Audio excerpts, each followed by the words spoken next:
back again with My Hero Academia, this time season 3, episode 17. Yeah, and these provisional exam licenses are full swing now. They're in full swing and people are passing, people are failing, and unfortunately no one that we know, no one in Class 1A have done either at the moment. Midori has had one of his targets lit up, so he's only got 2 lives left. But he has also joined up with Uraka and Sero now. Sero is an interesting addition to that trio. So, yeah, I'm glad that he's getting his screen time. Because, I don't know, in any arc, if you put anyone with Midori, that person seems like a bigger deal. Like I said last week. In Season 1, the USJ, Sue and Mineta got their time to shine. In the Sports Festival, Todoroki and Tokoyami got their time to shine, as well as Shinzo and Mei Hatsume. The training camp arc, and we had Shoji, who had to join the group to try and get Bakugo and Tokoyami back. So yeah, that made Shoji a bigger deal. Then the Kamino War episodes, it was Kirishima and YAOYOROZU got their time to shine. And now it seems like Sero is getting his moment. So, yeah, I'm going to be interested to see where that goes. We also got introduced to a few people from Ketsubutsu Academy, which was... We already had Shindo, but we got introduced to his quirk, which is Vibrate. He's basically Quake from Agents of S.H.I.E.L.D. But there was also Makabe, Totiki, and Nakagame. So they all had interesting powers. And we had a hell of a demonstration from Yuarashi, eliminating 120 people at once. And also that strange girl, Kame. I can't remember her last name, but yeah, she was a bit of a strange one, wasn't she? So yeah, a bit suspicious of her right now because she's seemed to have taken off her clothes, but also her targets. So is she somehow disqualified? Because I'm pretty sure you're not allowed to remove your targets in this exam. So, well, yeah, we'll see where that goes.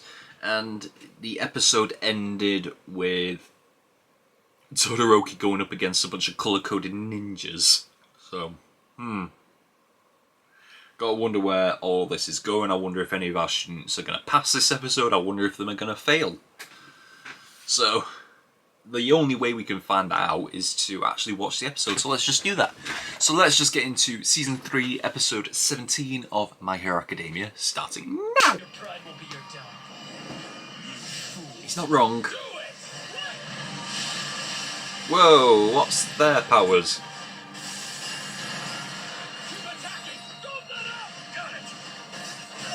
Oh, we got 2 yellow ones. I'm guessing they have similar powers.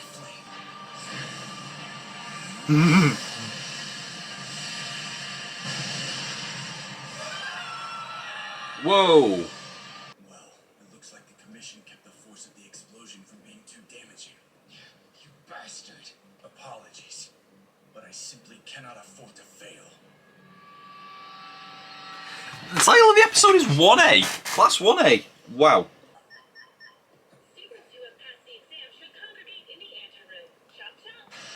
These high-tech targets keep track of who passed. Yes! Arm duplication.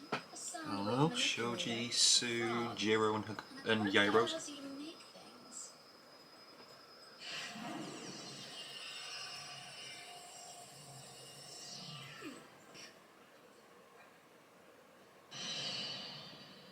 Oh. Oh. He doesn't like Todoroki. Is this a distraction or worse? Oh no.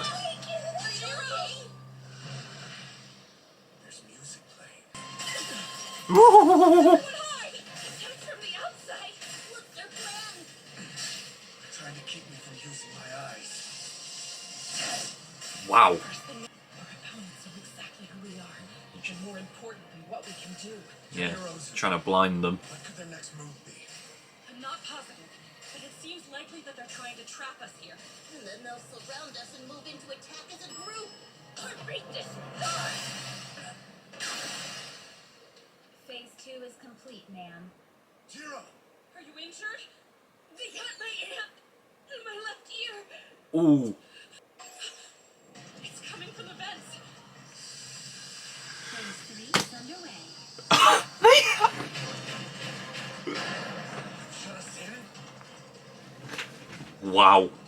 Asui, what's wrong? Crap! Since the temperature dropped all of a sudden, her body's going into hibernation. We need fire.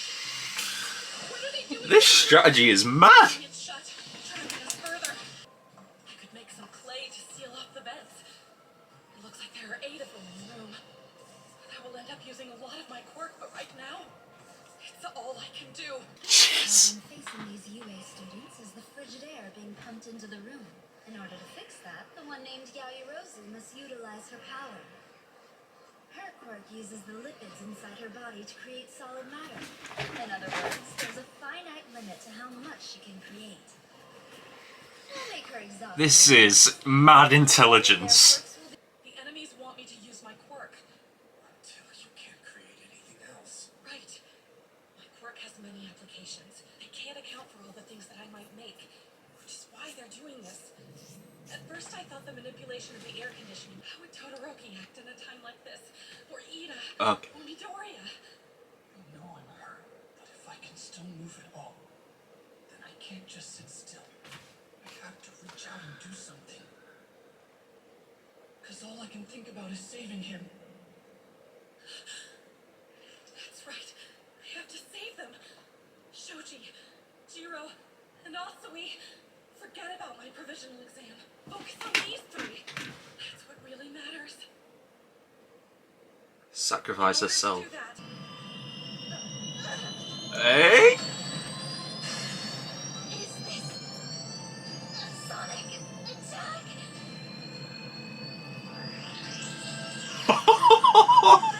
7 more seconds, and it'll be over.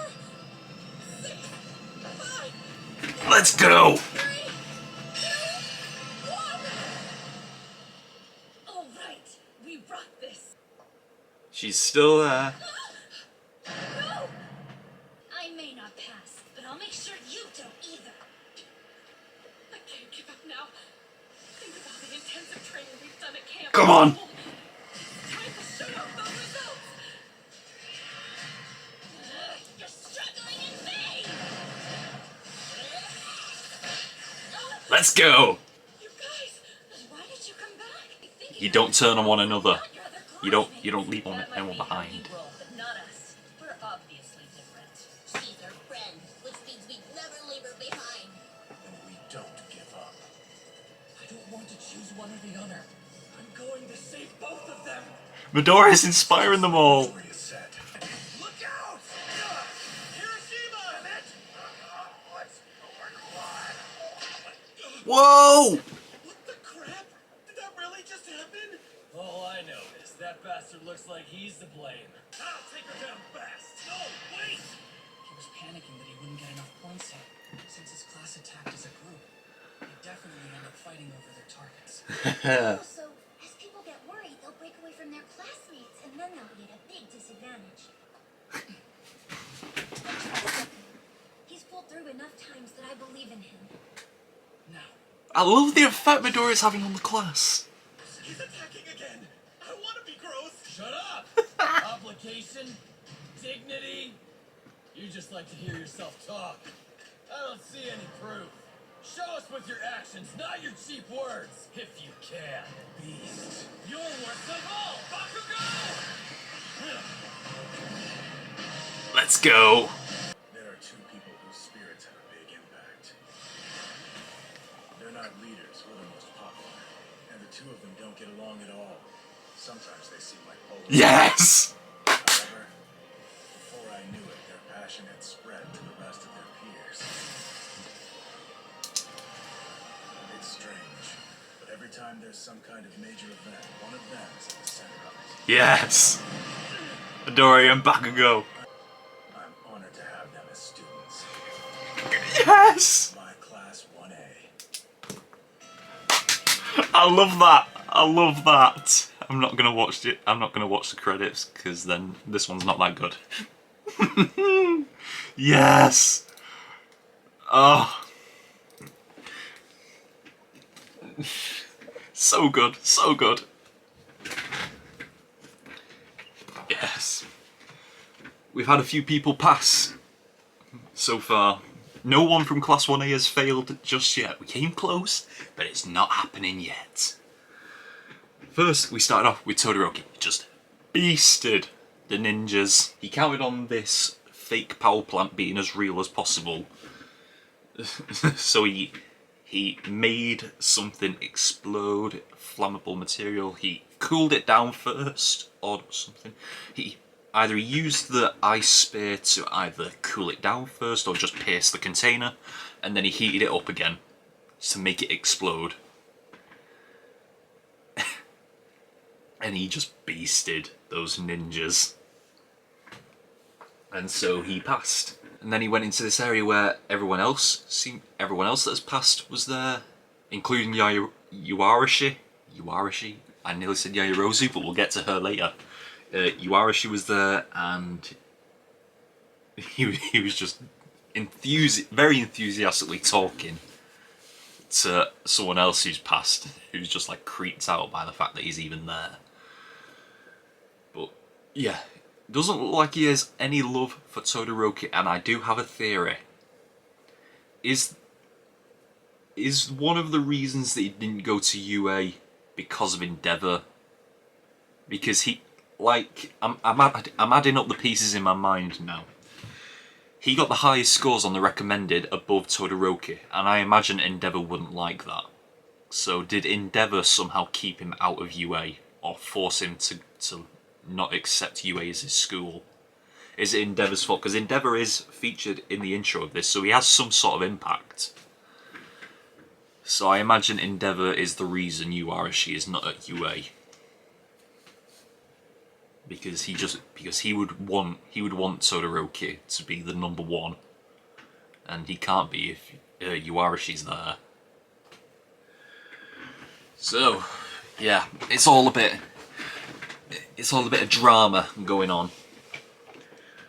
But then, like, the entire first half, even more than just the first half of this episode, was focused on Sue, Shoji, Jiro, and especially Yaoyorozu, and I like that because I've said it many times. I think Yaoyorozu deserves a bigger part than she gets because she is incredibly powerful. She was one of the recommended people for UA, so it would make sense that she has a lot of power. Therefore, she should feature a bit more of a bigger role. So, and not to mention her intelligence was on display in this one as well. When you had that Miss Psycho, I love that her name is Psycho, but they called her Miss Psy. And her power is IQ. And bloody hell was that IQ on display. That strategy was insane. They just took, like, everyone who was in the group, in 1A's group, they just took them out one by one. They just started blasting music to deafen Jiro. They took out all the windows, so combine that with the music, that means Shoji can't see or hear anything that's going on the outside. And then they just turned the aircon on to full power to make it very cold, and that took Sue off the board. But it also served another purpose of trying to get Yaoyorozu to overuse her power. So yeah, it was a very good strategy to just try and take everyone off the board. But Yaoyorozu was the one to get them out, and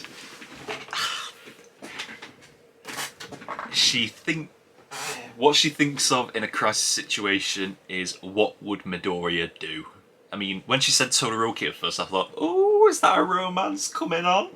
So, but then she said Ida or Midoriya, and then she had a flashback to what Midoriya was saying about it doesn't matter what happens to him as long as he can save Bakugo, which was in the previous arc. And that's... I love that Midoriya inspires these people, but we'll get to something about that later on. But yeah, she was thinking about that, and that just gave her the idea, like, it doesn't matter what happens to her as long as her classmates pass. She's got to get them out of here so that they can pass. Therefore, they create a big, giant sonic speaker, and just use Jiro's power to beast everyone in Miss Sai's class. But it seems like Miss Sai wasn't going down without a fight, because she just decided to lock Yaoyorozu. Even though she had a golden opportunity to eliminate everyone in that group, possibly, she just decides to lock Yaoyorozu in the room and go for her alone. But yeah, something you got to understand about Class 1A. They don't leave each other behind, because the rest of them just came back into the room and caught her, captured her. I just love this group of characters that we've built up, and I love giving all of them their screen time as well. I really like the screen time that Yaoyorozu and the others got this episode. After that, we moved on to the second part of the story, which was we found out that Kaminari has also followed Kirishima and Bakugo. So we've got those three together now. Whereas Bakugo's not interested in being with a group, he just wants to go on his own. But he nearly got himself caught, but was saved by Kirishima in a very disgusting way, because that blob power is disgusting. I hate seeing Kirishima like that. Oh, please reverse that as soon as possible. Please, I don't want to see Kirishima like that. And it comes from this guy who's from Shiketsu High. It's a weird power. Bakugo is just like, speak with your actions, not with your words, and he's trying to get him to attack. I suppose that's the biggest thing about Bakugo as a hero. He's like all about action. He doesn't care about being kind. He doesn't care about all the nice stuff about being a hero. He's like, you don't stop fighting, you make sure you always win, and you speak with your actions and not your words. And then on the other end of the spectrum you have, well, I don't think I could call it spectrum, but on the other side there is Midoriya, who's coming up with sound strategies for his teammates to pass. Like, he's deciding to be a decoy so that Sero and Uraraka can get their points. And then, just to end off the episode, that speech from AIZAWA about two students who managed to inspire the whole class. Like, everyone in the class is inspired by either one or both of these people, and at first I didn't know who they were talking about. I knew one of them might be Midoriya, but then I realised the other one was Bakugo, and it's like, oh, those two. We've had those two since episode 1, and they are the biggest inspiration from this class. Everyone takes inspiration from either one of them, one or both of them, and it's so good. And to hear AIZAWA say that he's honoured to have them as his students, I felt a certain type of way in that moment. He's honoured to have Class 1A as his students. It's so good. I've got to rank this episode. This was better than last episode, and last episode was pretty high up on the list. Okay, I know this was better than last episode, and so better than episode 1, yes. Better than episode 12, yes. Episode 2, 3, 13, 14, 15, 5, 6, 7, 8, 16. Right, is it better than episode 4, the 1,000,000% episode? The 1,000,000% is a great moment. It's a great moment in the episode. But this was just an overall better episode from beginning to end. I enjoyed myself even more. So it might go above the 1,000,000% episode. And then, what was episode 9 again? Okay, it was the beginning. It was the beginning of the whole press The press conference probe, no music. Yeah, it was all the Camino Ward stuff. I think it might be even better than that. Yeah, it's going to be better than episode 9. Is it better than episode 10? Episode 10 was the beginning of the fight with All For One and All Might. This is very hard to think about. Is it better than that episode? I'm going to make a bold decision here and just say yes, it was, just because of all the screen time that all these characters got. So it's not better than the final, the end of the battle with All For One and All Might though. So yeah, this takes second place. Episode 17 goes to second place. Wow. Holy crap, this arc is amazing. I didn't think anything would come close to what happened in the last arc, but this is very close. It's right there in the middle of these episodes. The way I've ranked it, like, some of these episodes are above episodes from the last arc, so... And episode 11 is only at the top because it was so emotional, it made me cry. Yeah, wow, this episode was amazing, and that speech from AIZAWA at the end only solidifies how good it is. So, yeah, I think that's all we've got for My Hero Academia this week. Until next time, we are over and out. Bye!